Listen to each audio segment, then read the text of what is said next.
Представете си град, построен за хиляди хора, но никога не заселен. Място, където времето е спряло, а природата започва да си връща своето. Това е Димом, изоставеният квартал на Белене. Някои го наричат българския Припят. През 80-те години на миналия век държавата започва амбициозен проект за изграждането на квартал Димом за над 4000 работници на бъдещия АЕЦ Белене. Всичко било планирано. Блокове, инфраструктура, електричество, а апартаментите почти готови, дограмите поставени, тапетите залепени. Хората очаквали нов живот тук, но нещо се объркало. В началото на 90-те строителството е замразено. Нито един човек не се нанесъл. Вместо да стане дом на хиляди, Димом остава пуст и забравен. Гъста растителност поглъща сградите, а тишината на празните улици напомня за мрачното минало на Припят. Местните го наричат Призрачния град.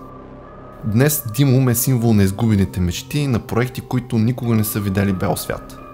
Един квартал построен за живот, но обречен на разруха. Ще възкръсне ли някога този град или завинаги ще остане забравен? Каква ще бъде съдбата на българския Припят?